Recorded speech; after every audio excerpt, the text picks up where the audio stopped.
지난 2017년 제19대 대선 헌정사상 역대 최다 표차로 민주당 문재인 후보가 당선되었습니다. 탄핵 정국 속에서 출범한 문재인 정부는 국민의 나라, 정의로운 대한민국이라는 표어를 내걸었습니다.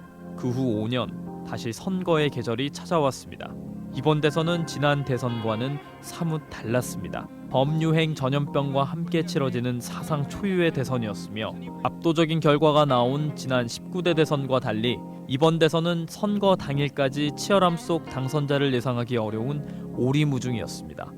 양당 후보는 비호감 대선이라는 오명 속 진실 공방의 열중이었습니다. 조사를 했고 우리 이재명 후보가 연루된 그 대장동 그 게이트에 비해서 그 작은 사건임에도 불구하고 일단 대장동 얘기 또 하시는데요. 대장동은 박영수 특검 딸 돈 받았죠. 곽상도 의원 아들 돈 받았죠. 5년 만에 찾아온 오늘 여러분께 묻고 싶습니다. 당신의 대선 안녕하신가요? 이번에는 주요 대선 후보별 교육 정책을 살펴보겠습니다. 거대 양당의 두 후보 모두 공정성에 방점을 찍었습니다. 이 후보는 대입 공정성 위원회 설치, 공공 입학 사정관제 도입을 내걸었습니다. 공공 입학 사정관제란 공공재원으로 고용된 입학 사정관이 학생부 종합전형의 선발 과정에 참여하는 것입니다. 대학 입시제도와 관련해서는 급격한 변화보다도 안정화에 주력하면서 대입 공정성을 더 강화하도록 하겠습니다. 대입 공정성위원회 신설이나 공공입학사정관제 도입 등이 그 구체적인 대안이 될 것입니다. 윤 후보는 입시비리 암행어사제, 입시비리 원스트라이크제를 도입하겠다고 밝혔습니다. 입시비리 신고센터 운영, 만약 입시비리가 한 건이라도 확인되면 대학의 정원을 축소하는 등 강력한 처벌을 내리는 것을 골자로 합니다. 대학의 입시비리 암행어사제와 비리 확인 시 원스트라이크 아웃제 도입을 통해 입시의 공정성을 확실하게 담보하겠습니다. 이처럼 두 후보 모두 공정한 입시를 위한 정책이 교육 공약의 핵심이었습니다. 대입 전형 비율에 있어서도 두 후보의 입장이 같습니다. 수시를 축소하고 정시를 확대하는 공통된 입장을 폈습니다.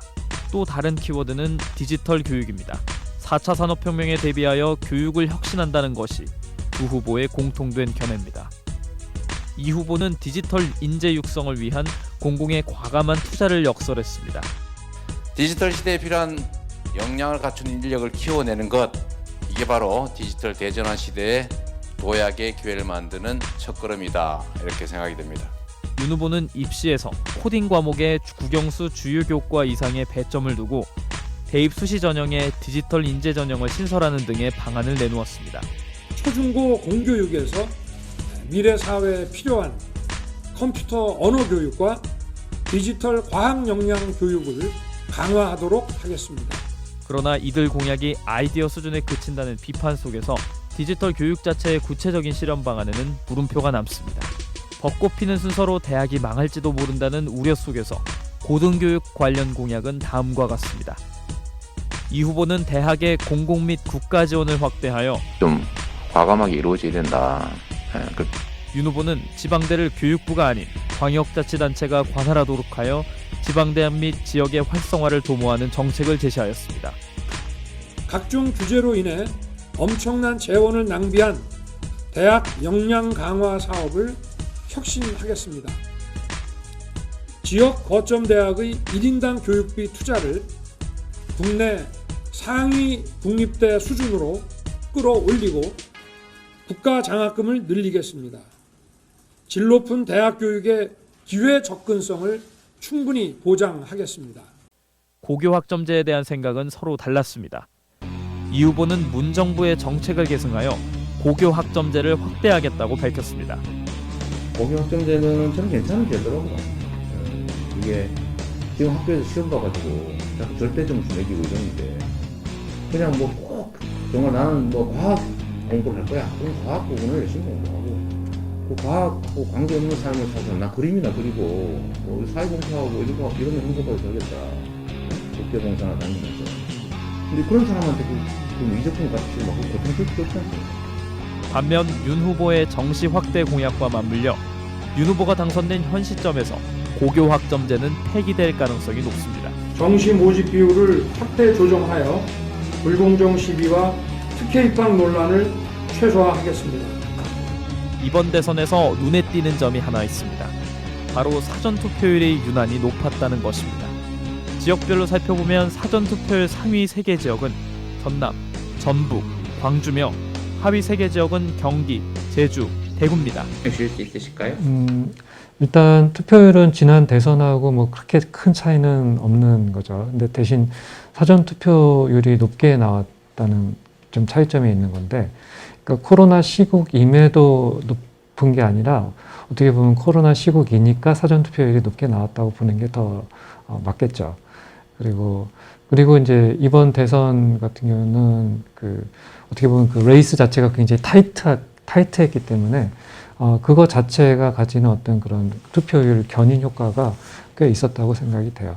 네. 그렇죠. 이번 대선에서는 교육 문제가 어떤 중심적인 역할을 차지하지는 못했고, 사실 교육 문제가 이렇게 중심적인 역할을 차지하는 경우가 드물죠.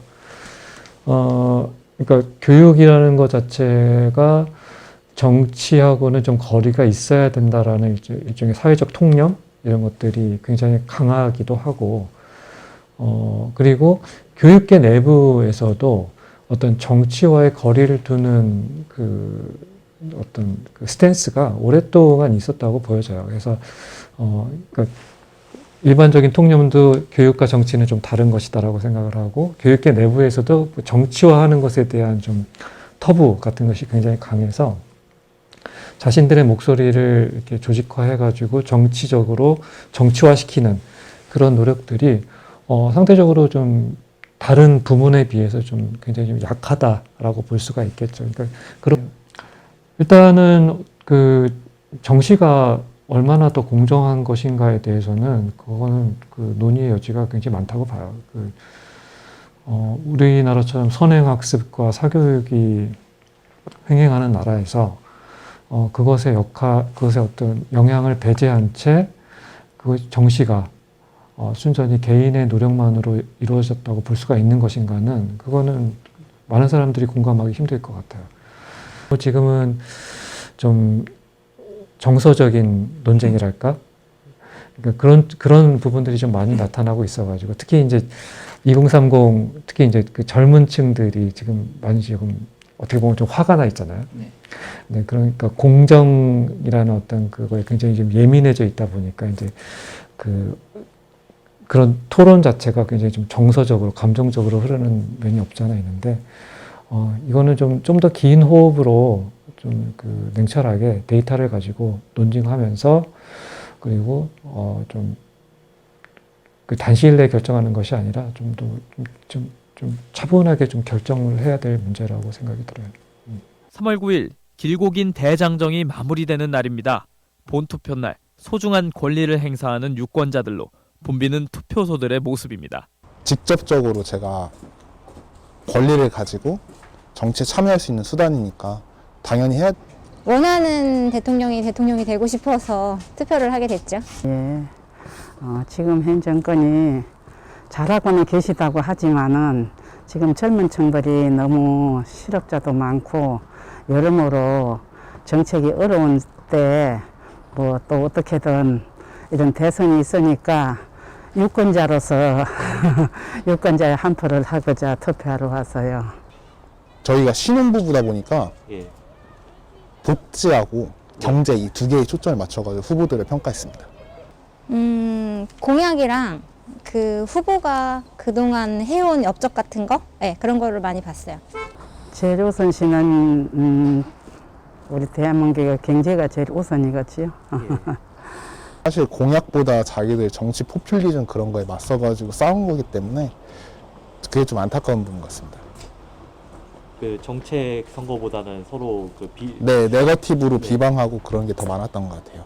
네. 몰랐던 부분을 알게 돼서 실망을 했던 부분이 있기도 했고, 또 그러니까 그렇게 선거운동 하시면서 공약 발표하시는 것 때문에 좀 만족스러운 부분이 생긴 것도 있고 그래요.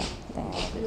젊은 층을 위해서는 경제나 젊은 분들의 일자리 창출, 또 이제 노인으로서 노인 복지 그런 쪽으로 조금 신경이 갔습니다.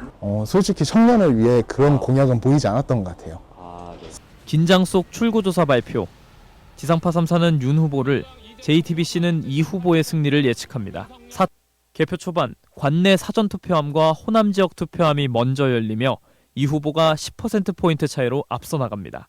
이날 자정 개표율이 50%에 이르면서 윤 후보가 앞서 나가기 시작했습니다. 이어서 10일 오전 3시경 KBS는 윤석열 후보에게 당선 확실 표식을 붙였습니다.